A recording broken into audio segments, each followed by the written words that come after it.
String of pearls Hindi में कहे तो मोतियों की माला, जो कि असल जिंदगी में सबको पसंद होती है और हर कोई इसे चाहता है। मगर जब यही स्ट्रिंग ऑफ पर्ल्स के साथ चीन का नाम जुड़ जाए तो भारत के लिए अच्छी खबर नहीं रह जाती।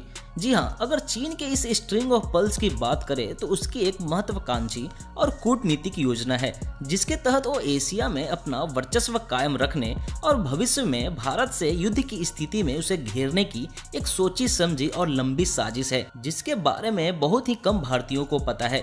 वास्तव में यह मोतियों की माला नहीं है, बल्कि भारत के दक्षिण में चारों तरफ फैले चीन के उन समुद्री सैन्य अड्डों का एक सीरीज है जिसे चीन लगातार 2005 से बनाते आ रहा है। हेलो दोस्तों, मैं हूं आपका दोस्त कौशल और आप देख रहे हो फैक्ट्स डिगर। तो आइए जानते हैं चीन के इस मोतियों के माला के बारे में, इसके इतिहास के बारे में और तो और कौन कौन से वो देश हैं जिसे बलि के बकरे के तौर पर चीन इन मोतियों की माला में पिरो रहा है और इससे बचने के लिए भारत क्या कदम उठा रहा है।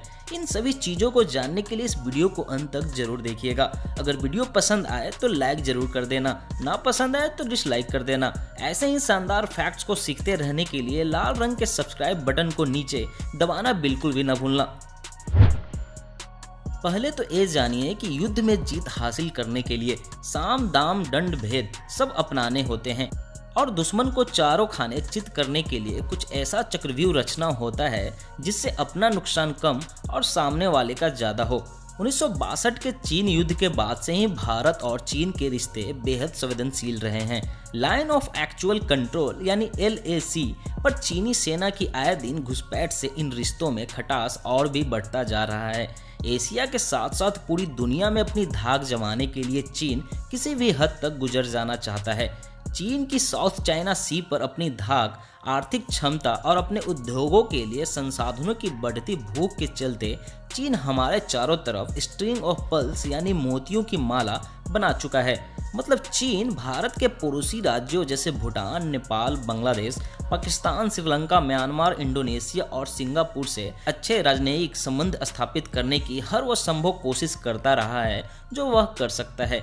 उन्हें लोन दे रहा है, उनके यहाँ उनके लिए बंदरगाहें बनवा रहा है, हथियारों की सप्लाई कर रहा है, उनके हर मामलों में मदद करके उन देशों को यह एहसास दिला रहा है कि उनका एकमात्र मित्र चाइना ही है।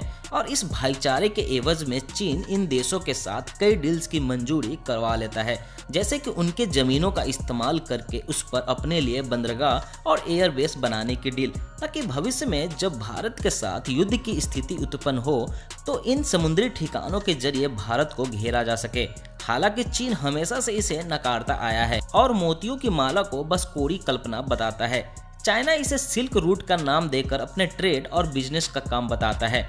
अब जरा खुद सोचिए, हमारे देश के उत्तर में चीन है, पश्चिम में पाकिस्तान है। दोनों ही देश परमाणु हथियारों से लैस हैं। दोनों ही देशों से हमारे युद्ध हो चुके हैं। पाकिस्तान की चीन से नज़दीकियां किसी से छिपी नहीं है। ऐसे में अगर दोनों देशों से एक साथ युद्ध की नौबत आ जाए तो हम क्या करेंगे?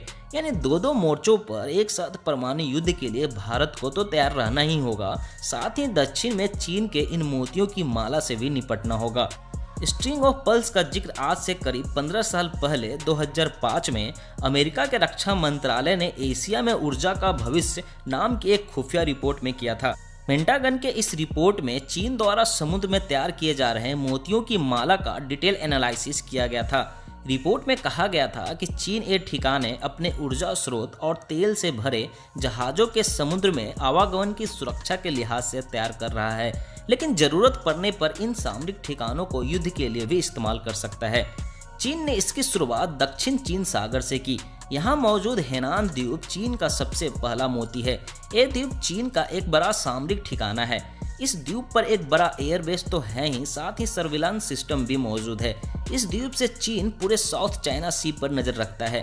चीन ने भारत के पड़ोसी देश बांग्लादेश के चित्तागोंग बंदरगाह पर अपने लिए भी एक पोर्ट तैयार करवाया है। साथ ही चीन बांग्लादेश से भी राजनीतिक संबंध को और भी मजबूत कर लिया है। भारत के दक्षिण छोर पर स्थित श्रीलंका में भी चीन ने हम्बनटोटा में बंदरगाह तैयार किया है। इस बंदरगाह पर अक्सर चीन की पनडुब्बियों को देखा गया है। भारत के चिर परिचित दुश्मन पाकिस्तान के ग्वादर बंदरगाह को चीन ने ही तैयार किया है। कराची से 250 मील दूर बने इस पोर्ट से पाकिस्तान का समुद्री व्यापार तो आसान हुआ ही है, सामरिक दृष्टि से भी बेहद महत्वपूर्ण है। 1971 युद्ध में भारत की नौसेना ने कराची बंदरगाह को तहस नहस कर डाला था।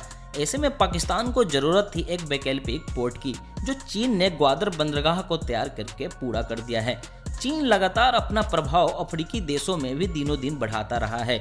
सूडान, कांगो और अंगोला जैसे देशों में चीन लगातार अपने संबंध कायम कर रहा है।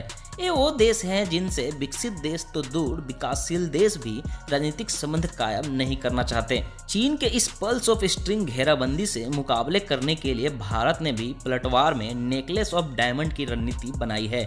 इस रणनीति में अपने पड़ोसी देशों के साथ साथ चीन के पड़ोसी मुल्कों के साथ सैन्य और व्यापारिक साझेदारी करके उसके ही स्टाइल में जवाब देने शुरू कर दिया गया है। हिंद महासागर के छोटे मगर अहम देश सिंगापुर के साथ समझौते के बाद भारतीय नौसेना के युद्धपोत चांगी बंदरगाह पर न केवल ईंधन हासिल कर सकेंगे बल्कि जरूरत पड़ने पर सामरिक मदद भी हासिल कर सकेंगे। इंडोनेशिया भी भारत के साथ नौसैनिक सहयोग बढ़ाने पर सहमत हो चुका है। चीन के पड़ोसी मुल्क मंगोलिया, जिसके पास कोई समुद्री सीमा नहीं है, के साथ भी भारत एयर कॉरिडोर शुरू करने की तैयारी कर रहा है।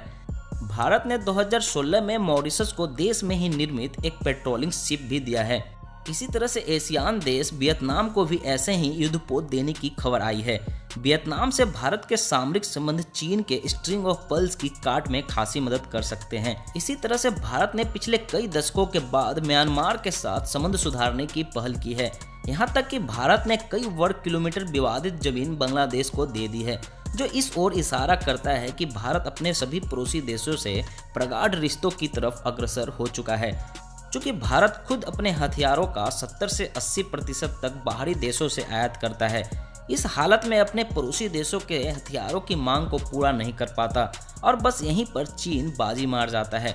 हथियारों के मामलों में आत्मनिर्भर बनने के लिए भारत ने मेड इन इंडिया पॉलिसी तो जरूर लाई है, लेकिन समस्या यह है कि हम अभी भी हथियारों के इंजन सहित कई महत्वपूर्ण पार्ट्स के लिए विदेशी कंपनियों पर ही निर्भर है। और आपको मैंने तो पिछली वीडियो में बताया ही था विदेशी हथियारों के क्या नुकसान होते हैं।